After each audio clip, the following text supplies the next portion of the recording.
आरोप आहे, मानसिकता संतुलन गेलेलं एकंदरीत चित्र आहे.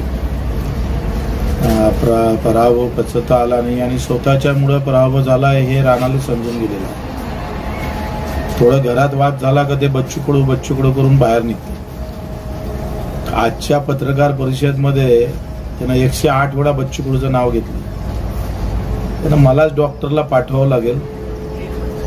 थोडं काय होतंय का घरातले वाद पण थांबवावं लागेल त्यांच्या पुढे, कारण ते काय ताई आमच्या त्यांना बजावत असेल तेरे लिए, तुझ्यामुळे मी पडलोय, तुझ्यामुळे पडलो.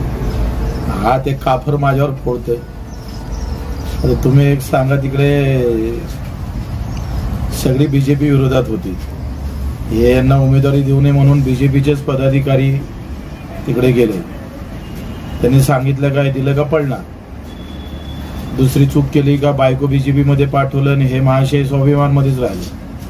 पुन्हा लोकांमध्ये संभ्रम निर्माण झाला. हे असं कसं होऊ शकतं.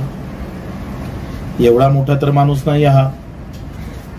बायको बीजेपीत जाऊन काम करेल आणि गडी आपला स्वाभिमान मध्ये काम करून भाजपच्या कार्यकर्त्याला नाही पटलं. ते भाजपच्या कार्यकर्त्यांना विरोधात मतं मारलं.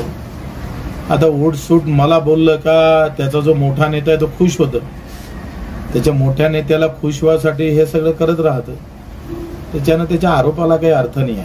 ते काय आता एक म्हणजे काय म्हणते त्याला विनोद सारखं झालेलं आहे. कधी असला का खोका तोडीबाज हा किती कसा काय हे लोकांना माहित आहे.